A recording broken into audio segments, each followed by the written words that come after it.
Pendant notre cours d'histoire, nous nous sommes intéressés aux enfants durant la Seconde Guerre mondiale.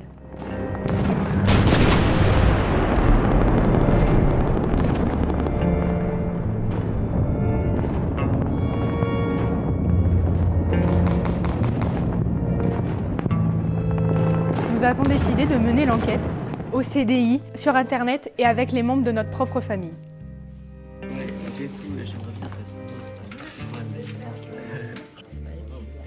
Les images que nous allons utiliser proviennent de l'association Archipop.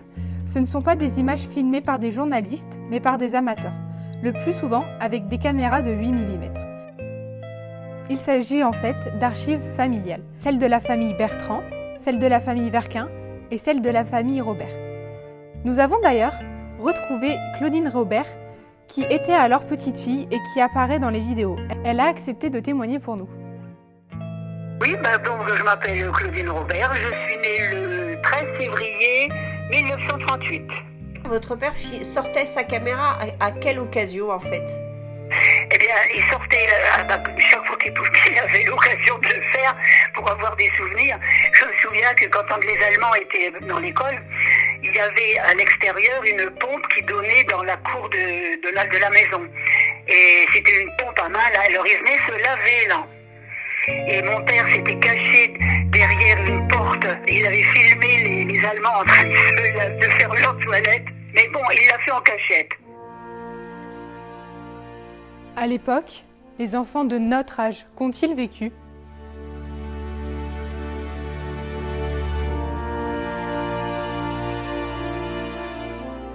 Septembre 1939, Hitler attaque la Pologne. Le monde bascule dans la Seconde Guerre mondiale.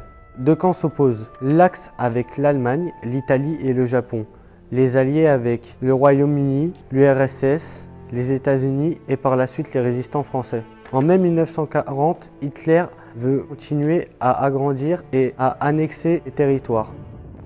De nombreux civils cherchent alors à fuir l'invasion allemande. C'est l'exode. L'exode de mai 1940, ce sont 8 millions de civils français, surtout des femmes et des enfants, vers une direction le plus souvent inconnue dans le but de fuir les soldats allemands.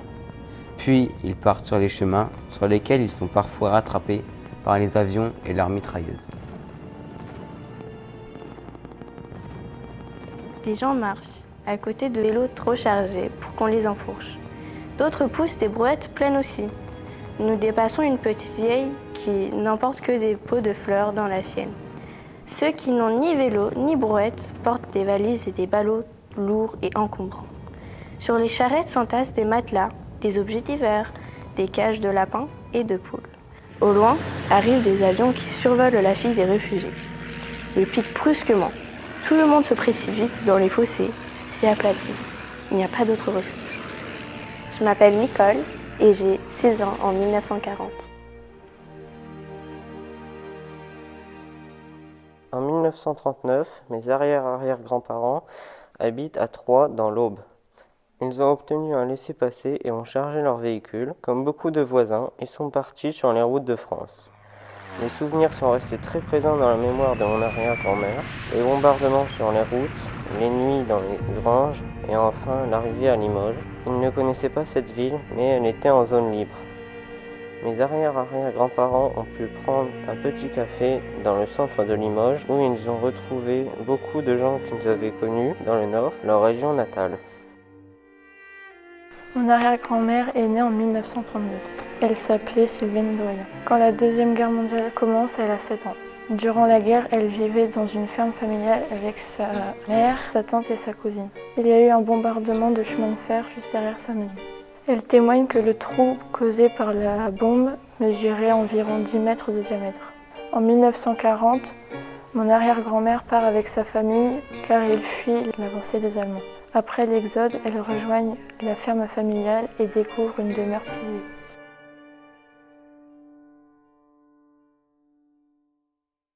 La France est rapidement vaincue le 22 juin 1940. Le maréchal Pétain signe l'armistice avec l'Allemagne. Les conditions de la défaite sont difficiles pour les Français. On distingue ainsi la zone occupée par l'Allemagne au nord et à l'ouest et la zone libre au sud dirigée par le maréchal Pétain. De plus, l'Alsace-Lorraine est annexée par l'Allemagne. En zone occupée, les Allemands sont partout. Ils réquisitionnent les animaux, l'essence ou encore la nourriture. Certains de nos ancêtres ont subi des réquisitions. Pierre Courtois, c'était mon grand-père. Il avait 16 ans durant la guerre. Et un jour, il m'a raconté que dans son village, il y avait des Allemands qui étaient venus réquisitionner pour les chevaux de tous les habitants du village. Mon grand-père, vu qu'il ne voulait pas perdre ses chevaux, et il avait aussi un peu peur des Allemands, du coup il est allé se cacher dans la forêt avec ses chevaux. Il les a camouflés en mettant de la terre et des feuilles dessus. Et il a passé toute la nuit avec ses chevaux, le temps que les Allemands repartent du village. Et ses chevaux, ça voulait dire perdre ses moyens de nourriture et d'argent. Mon arrière-grand-père s'appelait Pierre Courtois et il avait 16 ans durant la Deuxième Guerre mondiale. Pendant que le conflit fait rage, certaines familles se filment pendant leurs moments de vie paisible. C'est le cas de cette famille, les Verquin. Ils vivent une vie heureuse et paisible à Corcy, un petit village dans l'Aisne. On peut régulièrement voir les enfants jouer dans le jardin, avec une brouette, mimer la guerre, ou même se cacher dans le clapier des lapins. Parfois même, tous les membres de cette famille se retrouvent autour d'un bon repas. Après ce bon repas, ils dansent, chantent et passent un bon moment ensemble. Cet après-midi-là, la famille se réunit autour d'un étang pour naviguer sur une barque et pêcher de gros poissons. Enfin, ils aiment se déguiser. Cette fois, ils interprètent Hitler lors d'une élocution en public. Ils aiment rire de la situation pour essayer d'échapper à la réalité.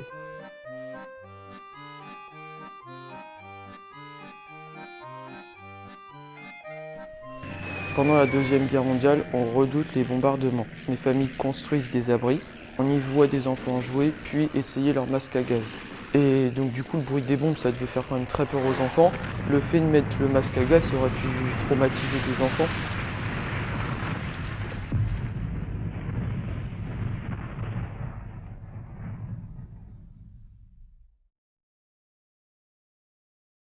Le STO, c'est le service de travail obligatoire. Il a été créé en septembre 1942 par le ministre du Travail allemand parce qu'il y avait un manque de soldats en Allemagne à cause de la défaite à Stalingrad. Les hommes qui devaient y travailler, c'était des hommes de 18 à 50 ans et pour les femmes, c'était de 21 à 35 ans. L'Allemagne, elle a demandé 250 000 travailleurs français pour leur pays et pour le travail justement. Et il y avait un système de relève où il y avait 3 soldats en otage en France contre un ouvrier. Donc aujourd'hui, je vais vous présenter l'histoire de mon arrière-grand-père, Painvin Fernand. Il est né en 1923 et avant d'être déporté, il était mécanicien à Agnetz. Donc il s'est fait arrêter avec un de ses amis pour aller travailler dans une usine de chimie en Allemagne, donc dans le cadre du STO. Alors ils sont restés 1 an à travailler. Painvin Fernand et son ami, ils n'ont jamais accepté le STO et du coup ils se sont échappés.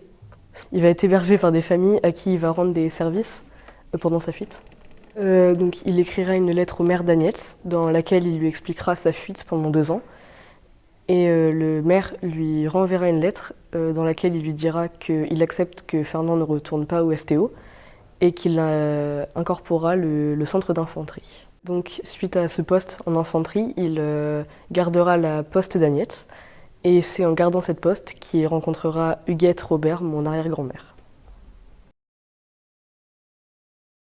Mon arrière-grand-père s'appelle Julien Delattre. Creil est occupé, il a 25 ans. Mon arrière-grand-père étant membre du Parti communiste français, il avait rejoint un groupe de résistants local qui avait pour mission de saboter les rails des voies de chemin de fer de Creil pour récupérer des vivres, pommes de terre, légumes et matières premières comme le charbon pour se réchauffer et cuisiner. Étant mécanicien de profession, il possédait une voiture type traction Citroën qu'il démontait et remontait après chaque pillage et sabotage. Il a vu beaucoup de ses amis et collaborateurs torturés et déportés au camp du Royal-Lieu avant de transiter vers le camp de concentration de Mauthausen en Autriche. Même si après la guerre, ce dernier est retombé dans l'anonymat, mon arrière-grand-père, Julien Delattre, est parti avec son histoire.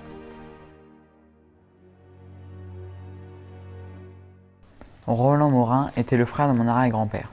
Né le 27 septembre 1924, après des semaines de classe, il doit monter sur la galisonnière un croiseur léger le 28 novembre 1942.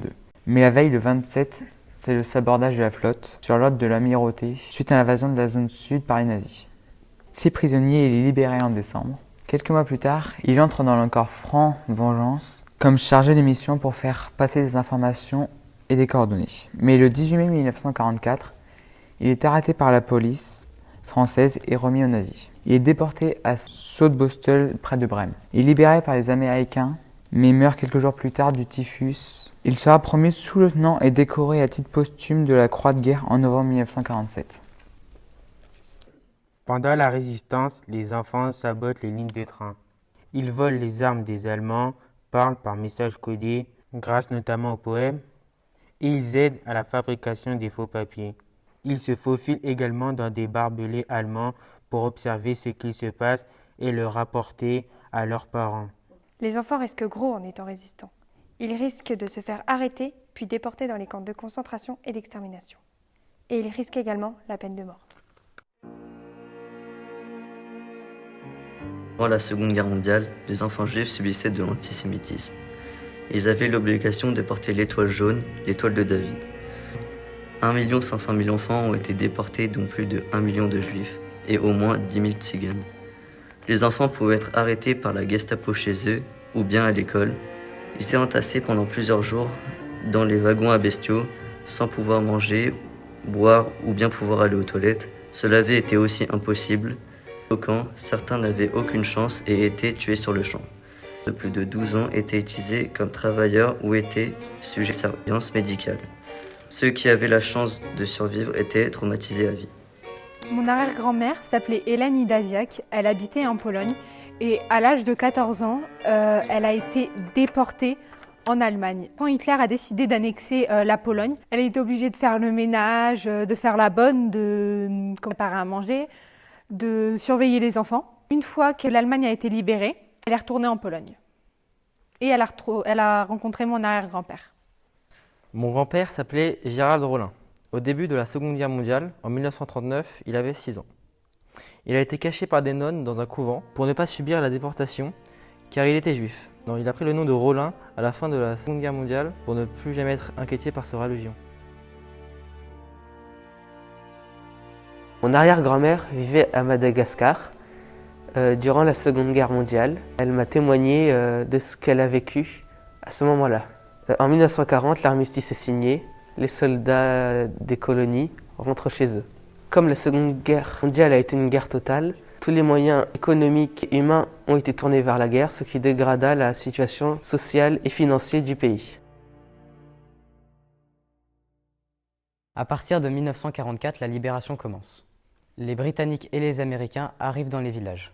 Les gens sortent de leur maison, font la fête, s'embrassent et ils célèbrent le retour de la liberté. Et j'ai le souvenir, on nous avait prévenu que les Américains arrivaient et on avait très peur de la réaction des quelques Allemands qui restaient parce qu'ils s'étaient déjà enfuis. Mon père les avait filmés du haut du clocher, d'ailleurs ça figure sur le film. On voit les camions avec du feuillage au-dessus pour camoufler et ils s'en allaient rapidement. Il y a une personne qui le savait, qui est venue nous prévenir, les Américains arrivent. Ils arrivaient les uns derrière les autres, à 2 mètres les uns des autres, avec le fusil, et marchaient au milieu de la route, très sérieux et tout. On les regardait passer, moi ça m'a fort impressionné. Sur le film, maman me porte pour que j'embrasse l'Américain, ma sœur est tout sourire à côté. Ça oui, je m'en souviens, ça c'était impressionnant. Un déluge de bombes s'est abattu sur le Havre du 2 au 12 septembre 1944, détruisant 80% de la ville et provoquant la mort de milliers de Havrais. Le bombardement est le plus meurtrier, le plus destructeur, mais aussi le plus inexplicable qu'ait connu la France. Mon arrière-grand-père, Michel Daillot, habitait au Havre durant cet épisode. Il a donc vu et vécu l'occupation allemande, les bombardements et les conflits entre les deux armées. Il a survécu à la guerre et a témoigné de son vécu dans un documentaire.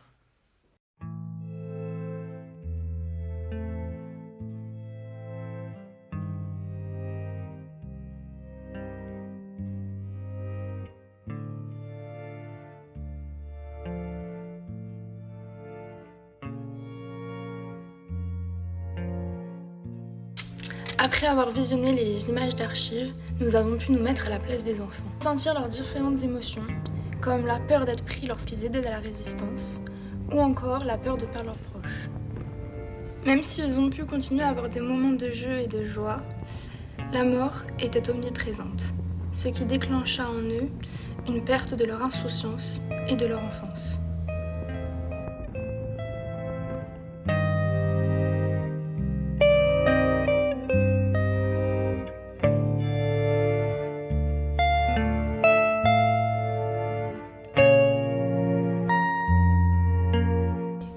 C'était la classe de 3e C, une recherche sur les enfants dans la Seconde Guerre mondiale, avec l'aide des archives d'Archipop.